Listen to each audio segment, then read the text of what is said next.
Oke, udah ada yang lihat ya. Saya mulai ya presentasinya.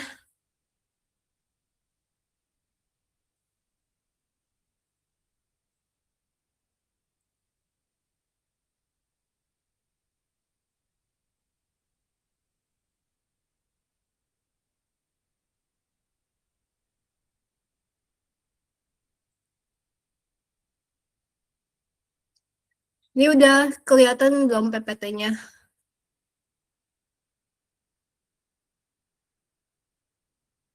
Boleh ada yang bisa menjawab karena saya tidak bisa melihat um, Google Meet. Kelihatan, Kak. Sudah, Kak. Oke, Ya. baik. Terima kasih. Oke.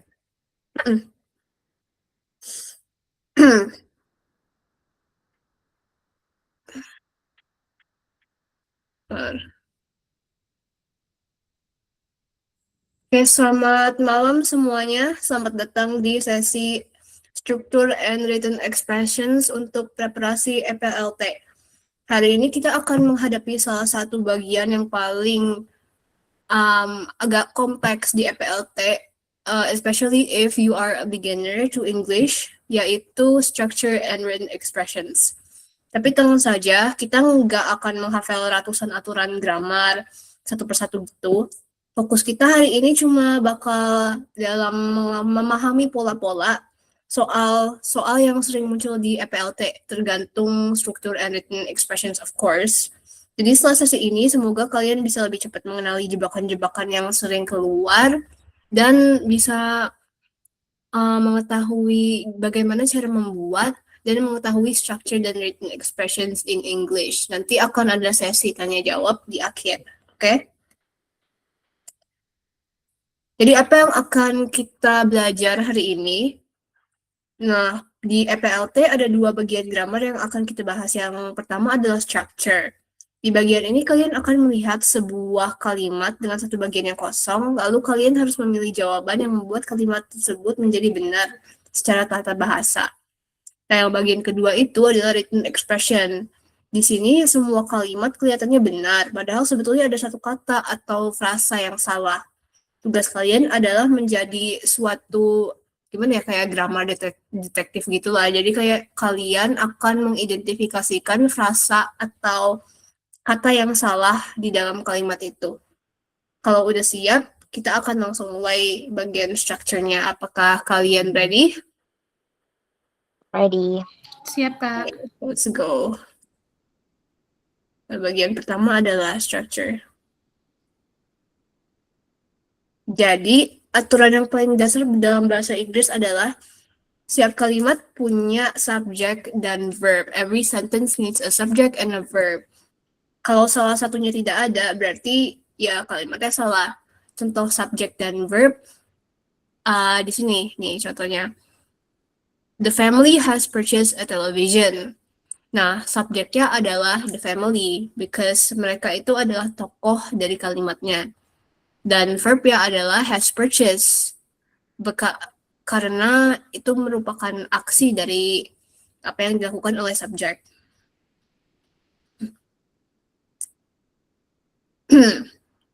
Kalau kalian ditanya subjeknya apa, kadang-kadang di EPLT juga suka-suka sekali menyisipkan prepositional phrase ya. Nah, ini yang biasanya agak complicated. Contoh dari prepositional phrase adalah the books are on the table.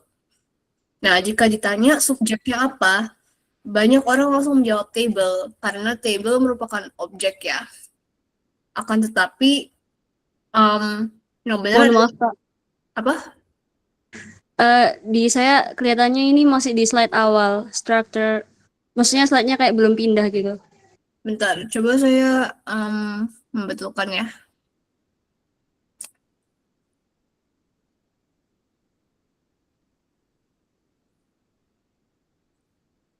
Oh iya, juga belum di sini ya.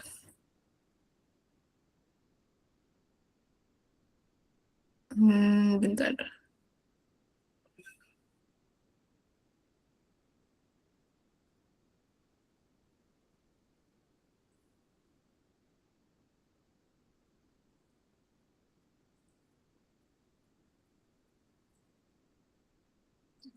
Maaf ya, saya betulin dulu.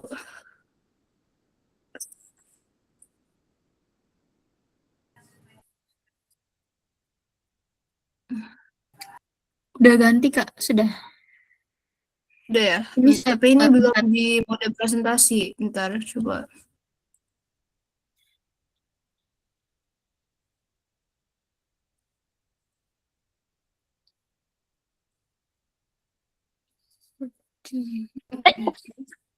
Sorry.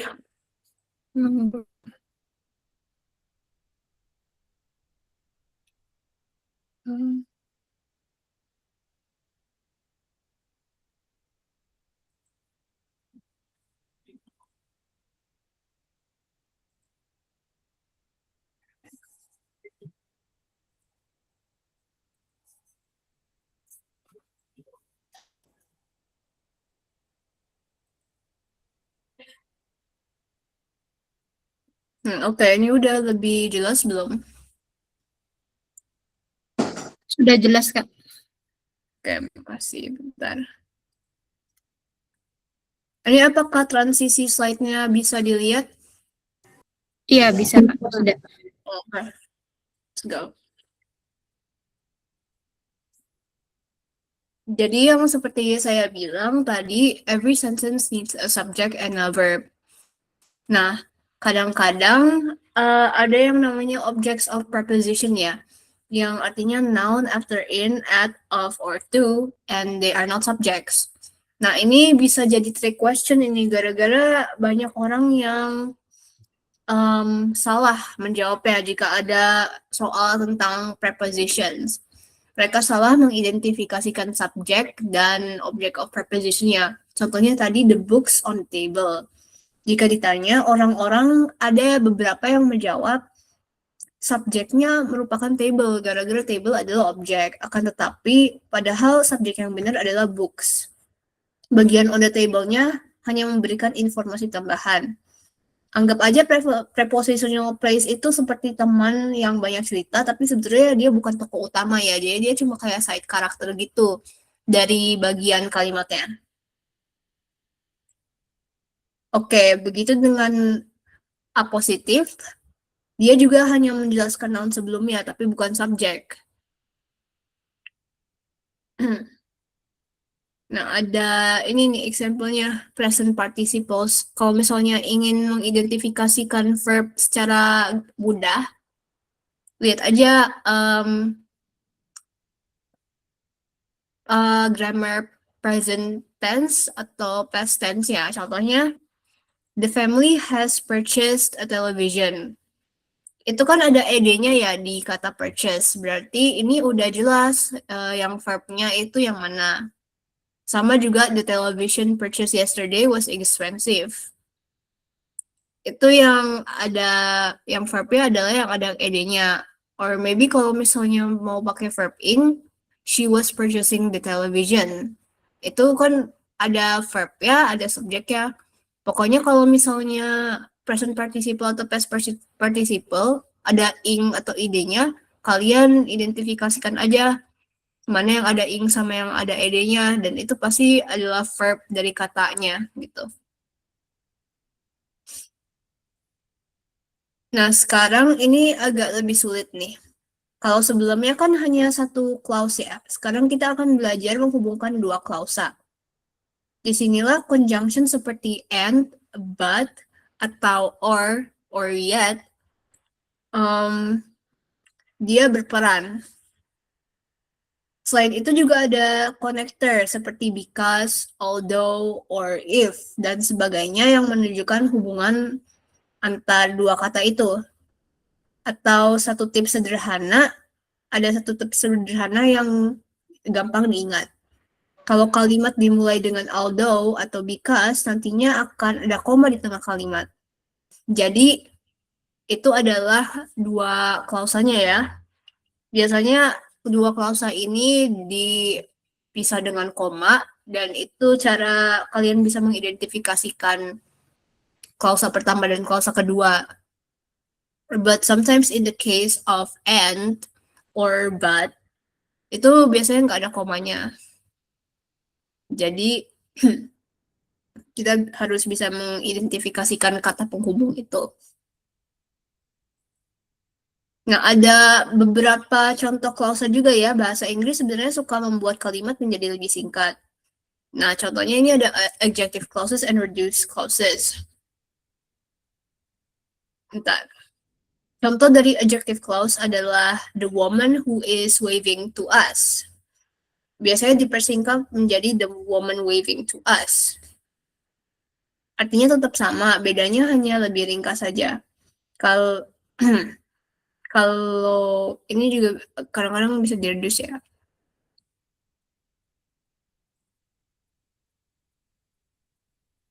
Nah, sekarang ada yang namanya inversion subjects dan verbs juga. Biasanya, bentar.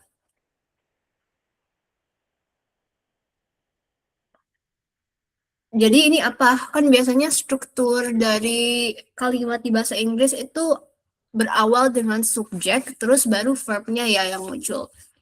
Akan tetapi ada beberapa instances di mana verbnya ditaruh di lebih awal. Nah, contohnya kalau misalnya dalam pertanyaan, what is the homework? Atau where are you going? Kalau di pertanyaan ini sebetulnya bukan inverted sih, gara-gara biasanya pada kalimat pertanyaan emang naturally verbnya ditaruh di awal sebelum subjeknya. Juga ada place expositions atau tadi prepositions ya. Contohnya, here is the book, or in the closet are the clothes. After here, there, or prepositional. Jadi subjeknya ditaruh setelah kata here, there, or some prepositional place.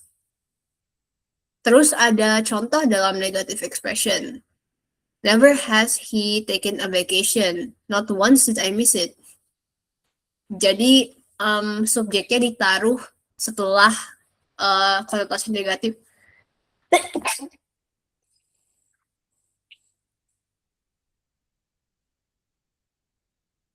Maaf, bentar.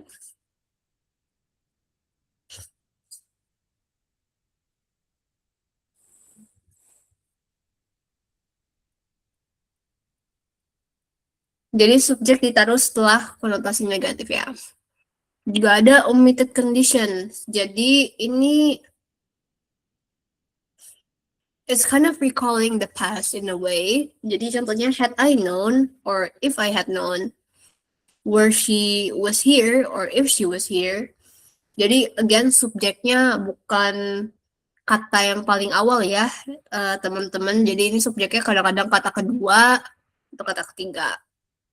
Comparison, she has more books than her brother. Nah, ini agak complicated nih, gara-gara some people think that her brother-nya itu juga jadi subjek ya, tapi dia enggak. Subjeknya masih she, yang ini bukan inverted ya. Her brother-nya itu cuma kayak dia bekerja sebagai objek di sini. Jadi kayak person sometimes digunakan in place of struktur objek. Nah, sekarang kita beralih ke bagian kedua. Apakah untuk bagian pertama, sebelum kita masuk ke bagian kedua nih, apakah ada pertanyaan untuk bagian pertama? Aman, Kak. Sudah. Oke, let's go. That's good. Mari kita masuk ke bagian kedua, yaitu written expressions. Kalau di bagian yang sebelumnya, kita kan mengisi bagian yang kosong ya. Sekarang tugas kita adalah mencari bagian yang salah. Nah, ini sebetulnya sih lebih gampang daripada bagian yang struktur ya, karena jika kalian sudah mengerti struktur dan grammar di bahasa Inggris, kalian pasti bisa mempointing out lah apa yang salah dari sebuah kalimat gitu.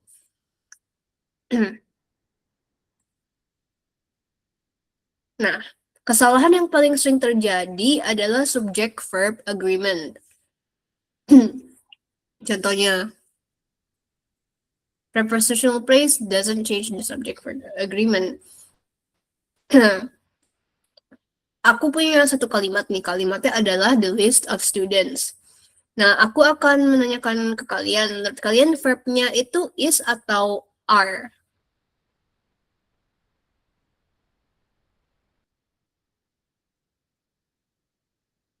Apa Kak Halo? tadi kalimatnya? Tadi contohnya kalimatnya adalah the list of students. Menurut kalian verb-nya is atau are? Are, Kak. Are. Salah ya, ini makanya agak susah questionnya. Jawabannya sebetulnya adalah is. Kenapa jawabannya adalah is? Karena subjeknya adalah list, bukan students. Jadi kita harus mengidentifikasikan subjek yang benarnya apa. The list itu singular ya, jadi verbnya jawaban yang benarnya adalah is. Jangan sampai kalian terkecoh oleh noun yang berbeda di dalam prepositional phrase. Fokus pada subjek utamanya. Nah, yang kedua adalah parallel structure. Parallel structure sebenarnya sederhana sih. Kalau satu bagian berbentuk verb, bagian berikutnya juga harus verb. Jadi kalau satu kalian bagian noun, bagian satunya juga harus noun. Bayangkan seperti membangun jembatan. Jadi satu sisi dua-duanya sama gitu. Contohnya, ada coordinate conjunctions. He only eats and sleeps on vacation. Jadi ada dua kan verbnya, eats and sleeps. Tapi yang ini nggak apa-apa sih. Biasanya agak mudah untuk diidentifikasi gara-gara ada kata penghubung and-nya.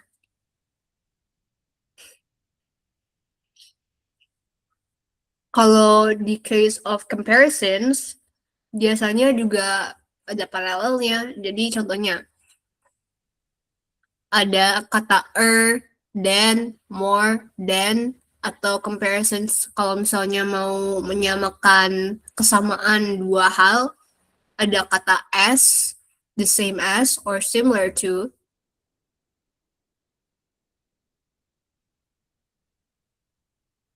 For example, my school is farther than your school. Itu dua-duanya objek ya. Jadi kan my school is farther than your school. Their car is as big as a small house. As big as-nya cuma jadi kata penghubung between two object words.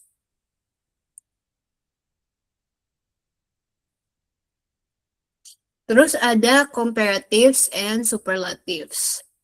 Sekarang saya mau tanya nih ke kalian, kalau kalian membandingkan dua orang, kita pakai apa? Komparatif atau superlatif kira-kira?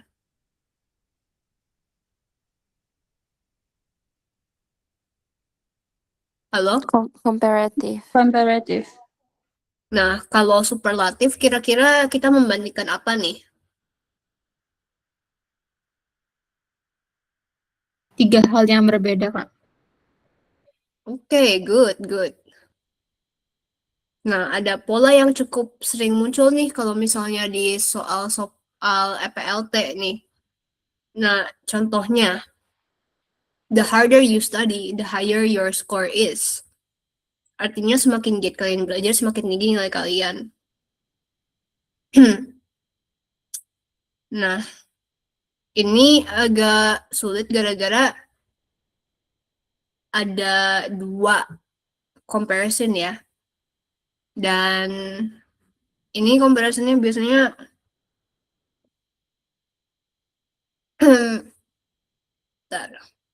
lebih merujuk ke diri sendiri daripada apa yang namanya dua hal yang berbeda gitu. Jadi kalian harus ingat kalau misalnya ada dua comparison gitu, itu juga harus masih bisa mengidentifikasikan subjeknya dan bagaimana cara apakah verba dari comparisonnya bisa benar-benar dicerna atau tidak. Nah, contohnya ada dua parallel comparatives nih. The harder he tried, the further he fell behind. Untuk rule of thumb ya, bagaimana cara mengidentifikasikan grammar yang benar. Kalau misalnya adjektifnya mempunyai satu syllable. Syllable itu apa, kayak a, i, u, e, o gitu. Kalau misalnya punya satu syllable adjektif ya, dia pakai atau s akhirnya. Tapi kalau misalnya syllable-nya agak panjang, contohnya kata beautiful, dia pakai more atau most. Jadi kalau misalnya kalian bingung apa kata yang pakai most atau more dan apa kata yang pakai sama us, kalian lihat aja berapa panjang katanya. Kalau misalnya katanya cuma kayak pendek gitu, biasanya dia pakai atau us. Tapi kalau katanya panjang, dia pakai the most atau more. Bentar ya.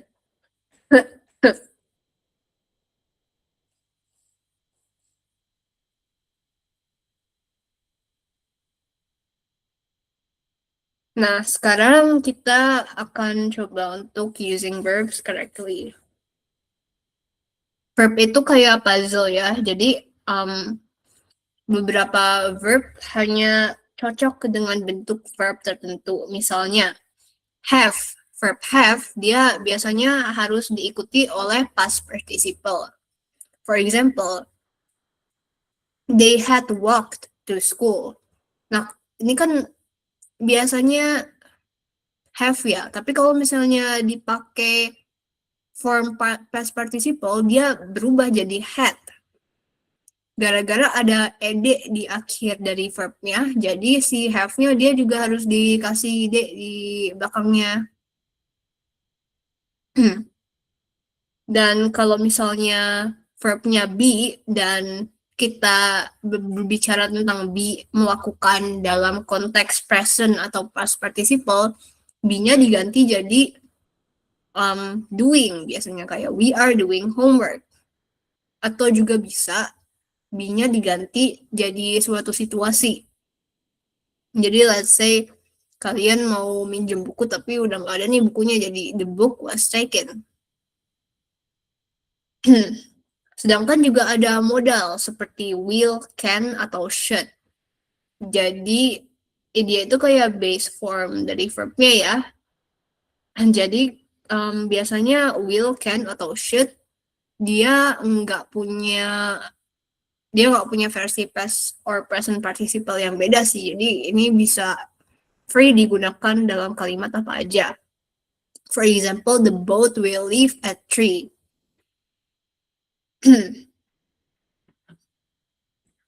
Nah, ini ada tense rules nih.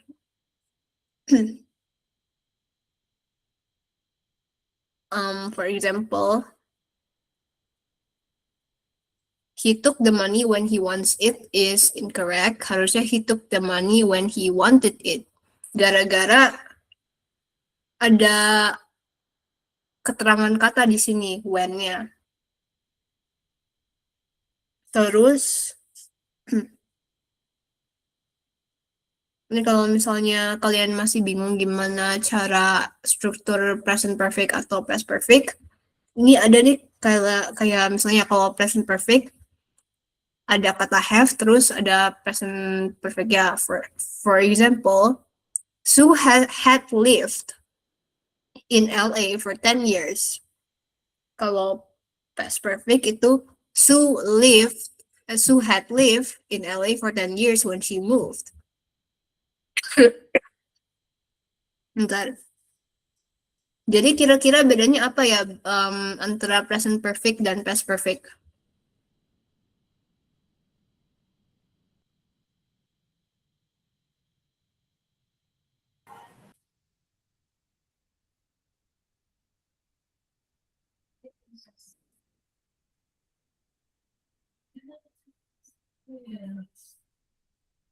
Kalau present perfect itu dia dari masa lalu hingga sekarang keterangannya.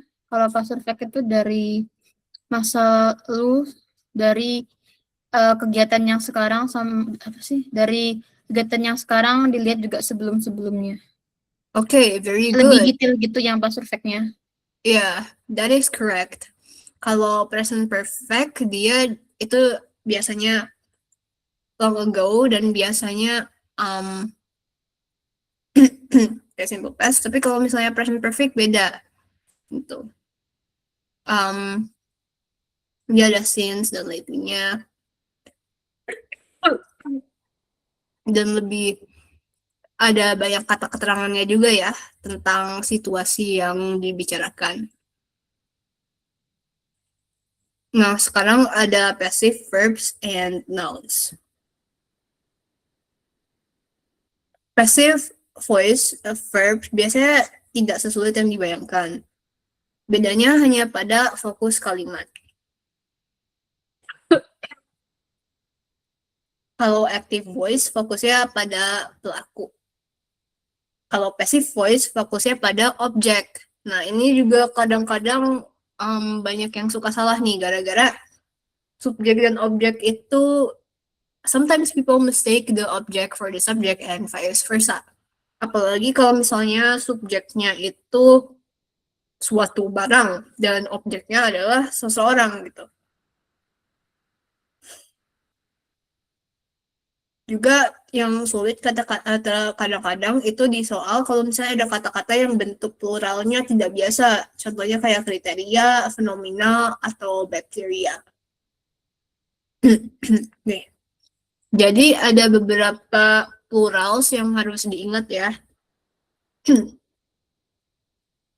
Kan biasanya kalau kita mengidentifikasikan grammar, oh gampang nih kalau misalnya lebih dari satu, dia nggak pakai S. Tapi kalau misalnya cuma satu, dia pakai S. Tapi ada beberapa plural yang kita nggak tahu nih dia ini plural atau singular. Gara-gara kita belum, kalau misalnya belum familiar sama bahasa Inggris ya.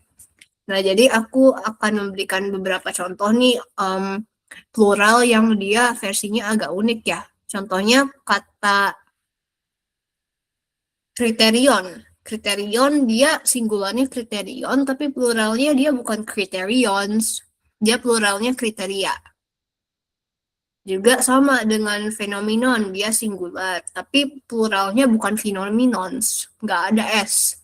Dia pluralnya fenomena. Fenomena. Nah, bakterium singular, pluralnya bakteria, bukan bakterias atau bakterium. Jadi nggak ada S-nya ya di akhir. Nah, sama juga datum. Datum itu sebetulnya pluralnya data. Jadi data yang kita kan sering ngomong data, oh data ini. Tapi sebetulnya data itu bukan singular, dia itu sebetulnya plural di dalam bahasa Inggris. Nah, untuk person versus things yang tadi saya bilang, objek dan subjek kadang-kadang sering ketukar. Make sure you use a person word for people and a thing word for things. For example, he is an authority, not authorization, in consumer affairs. Atau jobs in accounting, not accountant. Kalau ini kan yang he is an authority, tadi dia itu subjek ya, he-nya. Kalau jobs in accounting, jobs-nya itu bukan subjek, dia objek.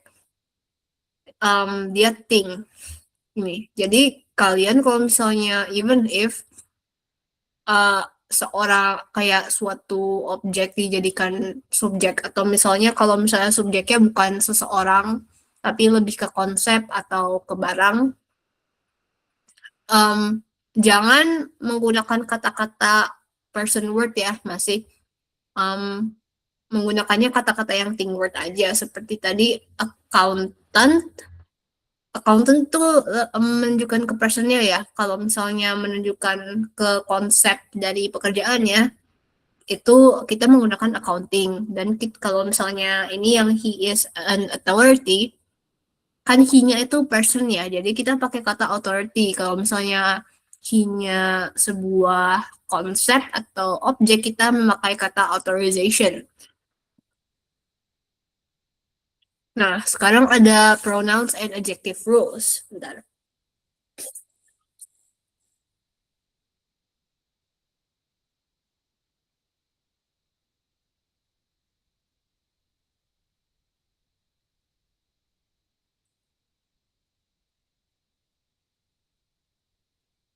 Nah,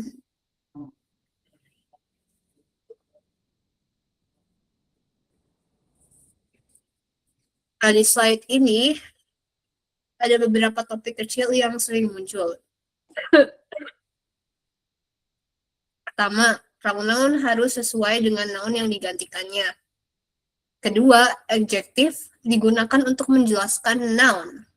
Jadi, gimana maksudnya adjektif digunakan untuk nge-describe nouns? She is a beautiful woman, contohnya. Jadi, she kan subjeknya ya.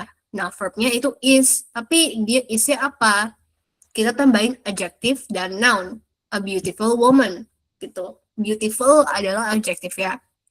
Adjektif itu apa? Adjektif merupakan kata sifat. Jadi, kata traits yang kita biasakan ascribe ke benda-benda atau subjek. Contohnya kayak beautiful, ugly, tall, short. Ini semua kata sifat yang mereka masuk ke dalam adjektif. Juga ada yang namanya adverbs. Nah, adverbs dan adjective itu dia mirip satu sama lain ya. But not to be confused with one another, adjective digunakan untuk mendeskripsikan noun, sementara adverbs digunakan untuk mendeskripsikan verbs. Jadi kalau adverbs itu biasanya dia nyambung nih ke kalimatnya, ke katanya, ke kata yang sebelumnya. Kalau adjective kan contohnya she is a beautiful woman ya, jadi ini nggak nyambung nih adjective ya sama kata yang lain. Tapi kalau adverbs itu she sings beautifully. Itu kan kita kan nyambung sama katanya ya, jadi kayak fully gitu. Kayak ada apa sih namanya? Bisa apa sih kayak ada parameternya gitu ke berapa ke suatu verb ya.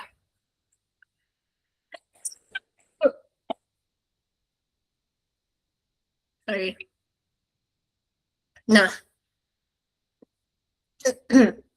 ada suatu tips yang gampang diingat nih. Kalau setelah linking verb seperti look, feel, atau seem, kita biasanya menggunakan adjektif. Contohnya kalau misalnya ada kata looks gini, she looks, titik, itu pasti bakalan yang muncul adjektif, she looks beautiful, gitu. Or she looks disheveled. Jadi yang muncul kalau misalnya ada kata look, feel, atau seem, yang muncul biasanya adalah adjektif, bukan adverb.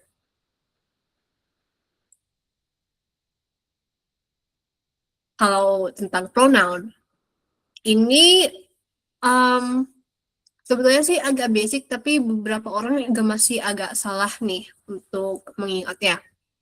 Subject itu ada first person, second person, dan third person. Jadi subject itu biasanya I, you, he, she, it, we, they.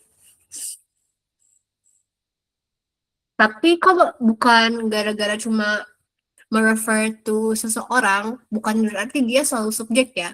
Kadang-kadang objek dia juga pakai kata yang kita biasanya pakai untuk mereferensikan seseorang. Contohnya, me, you, him, her, it, us, them. Jadi ingat ya kata-kata ini kalau misalnya pakai me, you, him, her, it, us, them itu bukan subjek, even though mereka membicarakan atau mendiskusikan seseorang, dia masuk ke kata objek.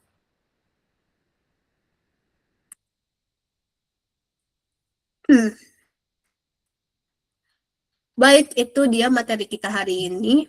Ingat, mengerjakan soal grammar dan struktur bukan soal menghafal semua aturan bahasa Inggris. Yang paling penting adalah mengenai pola-pola bahasa-bahasa ini dan bagaimana cara membuat kata dulu. Jika kita mengerti struktur awal kata dalam bahasa Inggris, kita bisa mengidentifikasikan polanya dan kita akan tahu apa kalimat yang salah dan kalimat yang benar. Semakin sering kalian berlatih, semakin cepat kalian akan menemukan pola tersebut dan semakin mudah menentukan jawaban yang benar.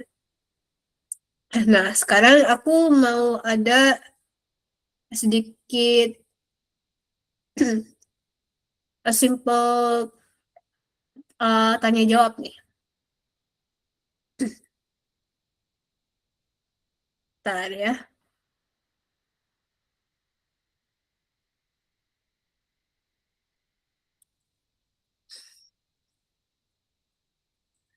Bentar, ini mau membuka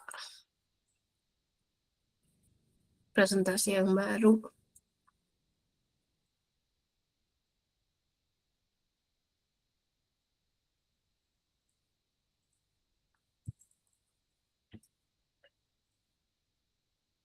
Oh ya, ini bisa kelihatan nggak saya ngetik ya?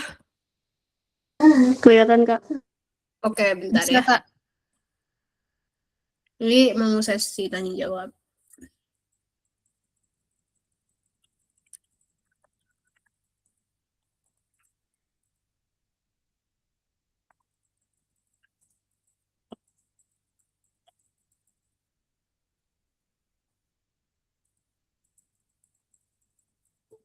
Kira-kira dalam kalimat ini subjeknya apa ya? Roses, Kak. The bouquet of roses. Benar, ini sebetulnya answer-nya adalah a bouquet. Kadang-kadang ada yang langsung memilih roses atau mungkin a bouquet of roses. Karena letaknya dekat dengan verb, tapi ingat of roses hanyalah dia itu bukan subjek ya, dia itu cuma prepositional phrase ya. Subjek sebenarnya adalah bouquet. Jadi verb smells juga, makanya ini kan kalau misalnya bouquet of roses, kenapa verbnya ada s ya? Kan roses dia kan katanya plural ya, tapi kok ini verbnya singular?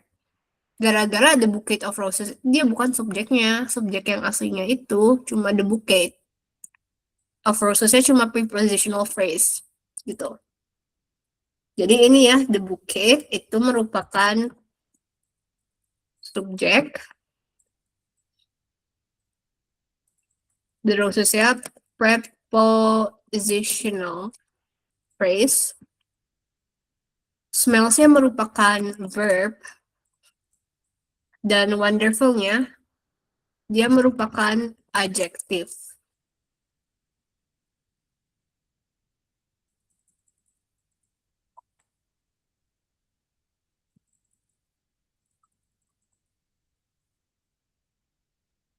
Okay, on to the next question.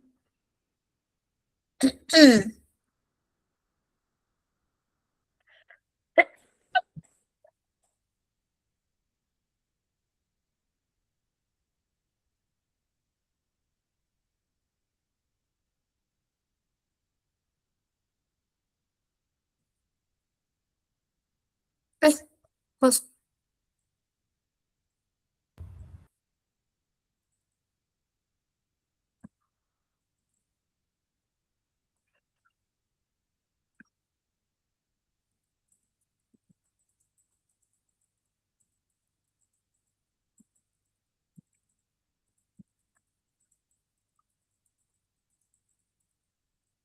Kira-kira ini apa yang salah dengan kalimat ini?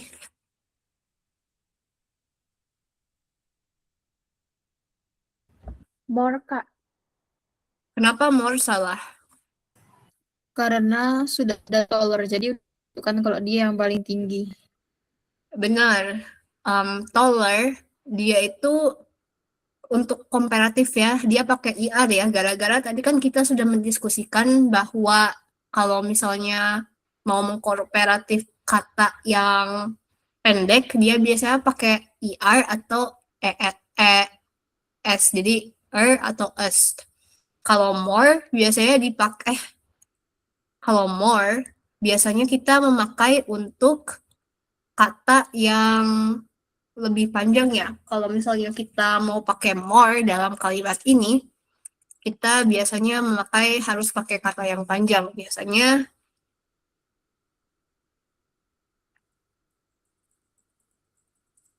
ini katanya kan kata ini kan lebih panjang daripada kata tall ya. Jadi ini baru kata yang cocok kalau misalnya kita mau pakai kata more untuk mengcompare. Tapi kalau misalnya tadi yang pendek, kata pendek kayak tall, kita pakai ER. Okay, on to the next question.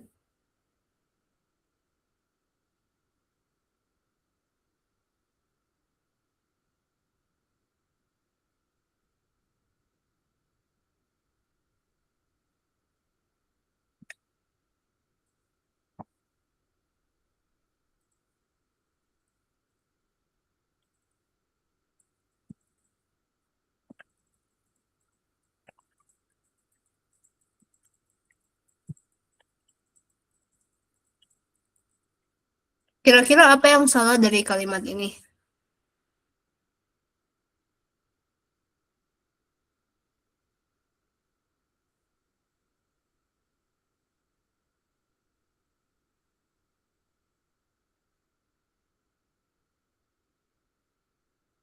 Halo?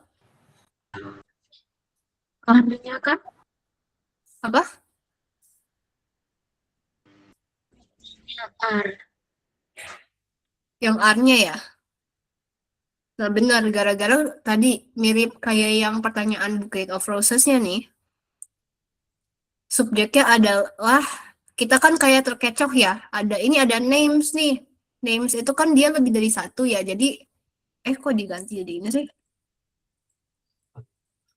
Ada names nih. Names kan ada S ya. Berarti ini lebih dari satu. Berarti kalau misalnya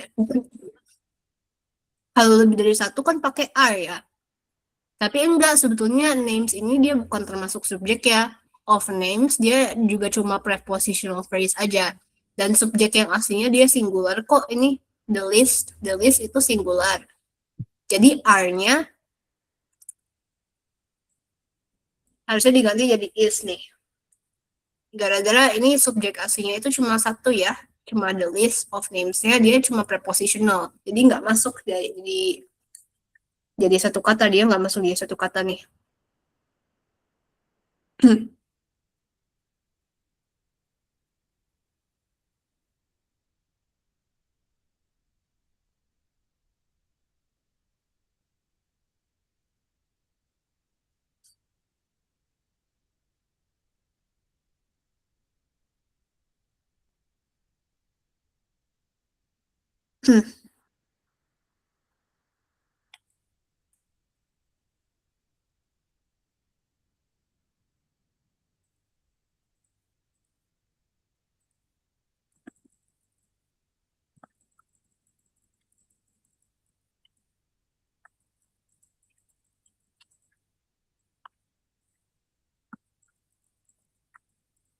Kalau ini kira-kira apa yang salah dari kata ini? Beautifully. Harusnya gimana katanya? Beautiful aja. Benar, gara-gara ini adalah adjektif. Seperti yang saya bilang tadi, untuk mengidentifikasikan adjektif biasanya ada kata seems atau looks sebelum adjektif ya. Kalau kita tambahin fully, ini jadi adverb ya. Dan adverb biasanya dia nggak digunakan di sentence yang seperti ini. Kalau misalnya mau menggunakan kata beautifully, kira-kira kalimat yang benar kayak gimana ya? Ada yang punya request bagaimana cara menggunakan adverb seperti ini?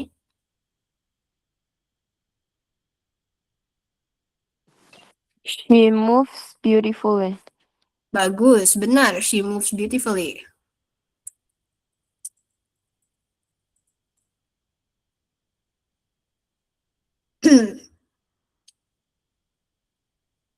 Okay. On to the next question.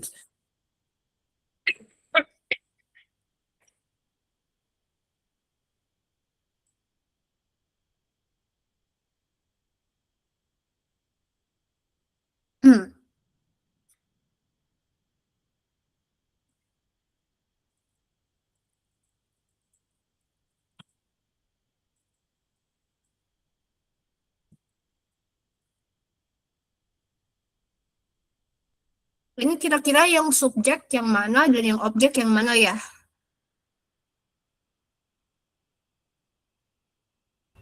Subjeknya yang he, kalau objeknya yang I. Bagus, benar. Karena tadi kita sudah melihat ya bahwa subjek dan objek dua-duanya juga bisa orang. Tapi kalau misalnya kata tentang him, she, her, it, itu biasanya kalau misalnya kalian mereferensikan subjek, itu gini ya, bentar.